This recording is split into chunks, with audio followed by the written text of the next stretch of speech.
ધોરણ 10 પછી diploma engineering એડમિશનનું હવે જે રિઝલ્ટ આવવાનું છે ફર્સ્ટ રાઉન્ડનું, એ રિઝલ્ટ ક્યારે આવશે? રિઝલ્ટ પછી તમારે શું ધ્યાન રાખવાનું છે? અને 12થના જે વિદ્યાર્થીઓ છે જે કદાચ ફેલ થયા છે અને એમણે પણ એસીપીડીસી થ્રુ ડિપ્લોમામાં એડમિશન લેવાનું છે, તો એમના ફરીથી ફોર્મ ક્યારે ચાલુ થશે? આ તમામે તમામ માહિતી હું તમને આજના આ વિડીયોની અંદર આપવાનો છું. પણ ચેનલ પર નવા હોય તો ચેનલને સબસ્ક્રાઇબ કરી દો. આખી ડિપ્લોમાની એડમિશન પ્રોસેસ તમને આ યુટ્યુબ ચેનલ પરથી શીખવા માટે મળવાની છે. સાથે સાથે તમે જો અમારા ડિપ્લોમાના વોટ્સએપ ગ્રુપમાં નથી જોડાયા તો ડિસ્ક્રિપ્શન બોક્સમાં વોટ્સએપ ગ્રુપની લિંક છે. ખાસ જોડાયેલા રહેજો, એટલે તમને બધી જ માહિતી આપણી આ યુટ્યુબ ચેનલ પરથી ઘરે બેઠા બેઠા મળતી રહેશે. તો યસ દોસ્તો, મારું નામ છે પ્રિયેશ પટેલ. આપ સર્વેનું ખૂબ ખૂબ હાર્દિક સ્વાગત છે પ્રિયસર વિદ્યાપીઠ પ્લેટફોર્મની ઉપર. જે પણ ડિપ્લોમાના વિદ્યાર્થીઓ છે એમણે જરાય પણ એમના સ્ટડી માટે ચિંતા કરવાની જરૂર નથી, કેમ કે પ્રિયસર વિદ્યાપીઠ જે એપ્લિકેશન પ્લે સ્ટોર, એપ સ્ટોરમાં અવેલેબલ છે, તમે ત્યાંથી ડાઉનલોડ કરી શકશો. એમાં ડિપ્લોમા ફર્સ્ટ યરના સેક્શનમાં તમે જશો, એમાં તમારું જે પણ મીડિયમ હોય, ઇંગ્લિશ મીડિયમ અથવા તો ગુજરાતી મીડિયમ, તમે એની અંદર જશો એટલે હું તમને ચેક કરીને બતાવી દઉં કે આમાં તમને તમારી જે પણ સેમિસ્ટર નંબર 1 માં હું તમને જાઉં છું, તો સેમિસ્ટર નંબર 1 ની અંદર તમને બધા તમારા કોમ્બો કોર્સિસ પણ મળશે, સિંગલ કોર્સિસ પણ મળશે. તો તમે તમારી તૈયારી ઘરે બેઠા સરસ કરી શકશો. કોમ્બો કોર્સિસ જે હશે એમાં તમને પ્રાઇસ થોડી ઓછી મળશે, કેમ કે તમે એક સાથે વધારે સબ્જેક્ટ બાય કરતા હોય. સિંગલ સબ્જેક્ટમાં તમને પ્રાઇસ વધારે મળશે, પણ માર્કેટમાં જે તમારી બુક મળે છે, બુકની પ્રાઇસમાં તમને વિડીયો કોર્સ, મટીરિયલ, પીવાયક્યુ, ટીચરના નંબર, ડાઉટ માટે બધી જ વસ્તુ પ્રોવાઈડ થતી છે. અને ઘણા બધા વિદ્યાર્થીઓ ઓલરેડી જોડાઈ ચૂક્યા છે. તમારે જોડાવવું હોય તો તમે અહીંથી કોર્સ બાય કરીને આપણા પ્લેટફોર્મ સાથે જોડાશો તો આખું ડિપ્લોમા, પછી ડિગ્રી, ડિપ્લોમાથી ડિગ્રી માટેની ડીડી સેટની એક્ઝામ, આ બધી જ તૈયારી આપણા એક જ પ્લેટફોર્મ પરથી થઈ જશે. કોઈને ઓફલાઈન આવવું હોય તો આપણું ઓફલાઈન સેન્ટર ગાંધીનગરમાં છે. હવે હું ડિપ્લોમાના ફર્સ્ટ યરની કી ડેટ્સની વાત કરું તો તમે કી ડેટ્સ ચેક કરો. અત્યારે 11/7 આજે ડેટ થઈ છે અને હું વિડીયો બનાવું છું. તો 11/7 એટલે શું છે કે રાઉન્ડ 1 ના ચોઇસ ફિલિંગની તારીખો તો પૂરી થઈ ગઈ છે. હવે તમારું રિઝલ્ટ 13 તારીખે આવવાનું છે. 13 તારીખે રિઝલ્ટ આવશે એટલે 13 તારીખથી 17 તારીખમાં તમે એડમિશન કન્ફર્મ કરીને ફીસ ભરી શકશો. ત્યારે હું તમને અલગથી લાઈવ સેશન લઈને વિડીયો બનાવીને સમજાવીશ કે હવે તમારે કેવી રીતે ફીસ ભરવાની છે, અને કોઈને કદાચ આગળના રાઉન્ડમાં જવું છે, રાઉન્ડ 2 માં, તો તમે રાઉન્ડ 2 માં પણ કેવી રીતે જઈ શકો છો. અને પછી વેકેન્સીનું એક લિસ્ટ બહાર પડશે 20 તારીખે કે ભાઈ હવે આટલી સીટો વેકેન્ટ છે. અને ખાસ અહીંયા જો ડેટ મેન્શન કરી છે, આ ડેટ તમારા માટે બહુ અગત્યની છે. આ ડેટ તમે ખાસ અહીંયા જોઈ લો, હું તમને બતાવી દઉં. જે પણ વિદ્યાર્થીઓના ફોર્મ ભરવાના બાકી છે, એ વિદ્યાર્થીઓના ફોર્મ આ નંબરથી આ તારીખથી આ તારીખમાં ભરાશે. 21 તારીખથી 26 તારીખમાં તમે ફરીથી તમારા ફોર્મ ભરી શકશો. જે પણ લોકોએ પહેલા રાઉન્ડમાં ફોર્મ ભરેલું છે, રાઉન્ડ 1 માં ભાગ લીધો છે, એમને રાઉન્ડ 2 માં ભાગ લેવા ફરીથી ફોર્મ નથી ભરવાનું. જેમણે કદાચ ફોર્મ જ નહોતું ભર્યું અથવા 12થમાં જે ફેલ થયા હતા એમને ફોર્મ ભરવાનું છે. 21/7 થી 26/7માં તમે ફરીથી નવા ફોર્મ ભરી શકશો, અને ઇમ્પ્રુવમેન્ટ એક્ઝામના આધારે તમારું નવું મેરિટ લિસ્ટ આવશે અને એના આધારે તમારો રાઉન્ડ.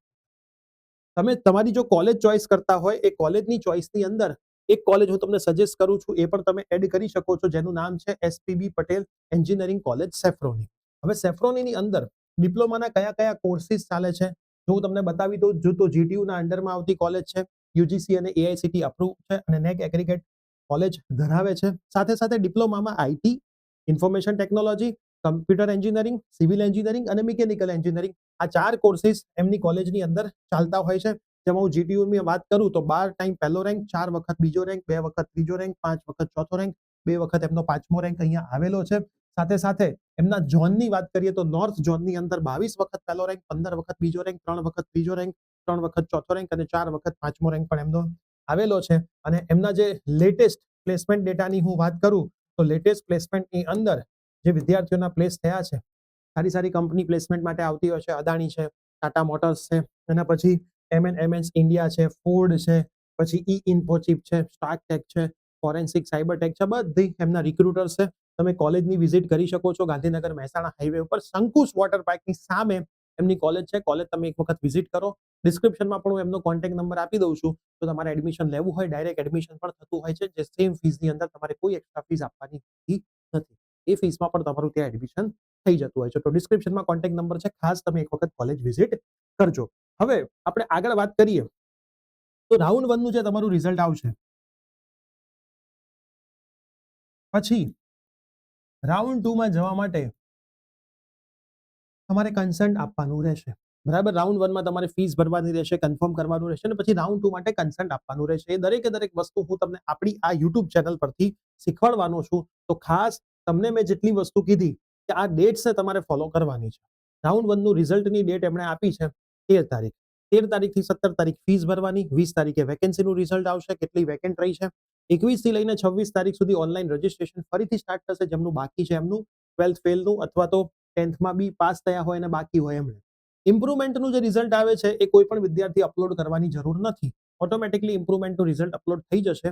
જો કોઈ અપડેટ આવશે અપલોડ કરવાની તો હું તમને 100% વિડીયો બનાવીને જણાવીશ. પણ અત્યાર પૂરતું તો કોઈ અપડેટ છે ને, એટલે તમારે કંઈ જ કરવાની જરૂર નથી. નવું મેરિટ 29 તારીખે આવશે અને એના આધારે રાઉન્ડ 2 એ લોકો ચાલુ કરશે. એના પછીની હજી સુધી કોઈ માહિતી એમણે અહીંયા લખી નથી, તો એના પછીની કોઈ માહિતી હશે તો એ પણ હું તમને વિડીયોના મારફતે બતાવીશ.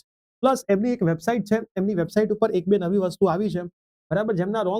જેમના રેન્ક વિઝિબલ નહોતા થતા, બરાબર, એમના રીમાર્ક્સ અહીંયા બાજુમાં લખેલા છે કે ભાઈ કેમ તમારા રેન્ક વિઝિબલ નથી થતા. તો આ રીમાર્ક્સ તમે ખાસ જોઈ લેજો, બરાબર. આ રીમાર્ક્સમાં તમે ફેલ થયા હોય અને તમે ફોર્મ ભર્યું હોય એટલે તમારો મેરિટ રેન્ક જનરેટ ના થાય. સાથે સાથે ઘણા બધા વિદ્યાર્થીઓને મેરિટ લિસ્ટની અંદર એડ કરવામાં આવ્યા હતા, બરાબર. જેમણે ક્વેરી નાખી હતી ને ક્વેરી સોલ્વ કરી નાખી હતી, તો એમણે નવું મેરિટ લિસ્ટ આવી ચૂક્યું છે. તો આ નવા મેરિટ લિસ્ટમાં એ વિદ્યાર્થીઓને એડ કર્યા હતા, જેમાં 295 મેરિટ માર્ક્સ ઉપર રેન્ક 1 છે વેદ ભાવેશભાઈ નો, અને 293 માર્કે રેન્ક 2 છે.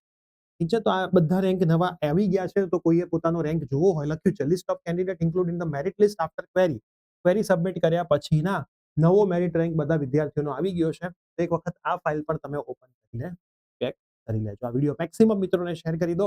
મળીએ છીએ આવી જ કોઈ નવી ડિપ્લોમાની અપડેટ સાથે. જોડાયેલા રહેજો, સબસ્ક્રાઇબ કરી દેજો, વોટ્સએપ ગ્રુપમાં જોડાયેલા રહેજો. એક પણ માહિતી તમારી મિસ થશે નહીં. Bye bye.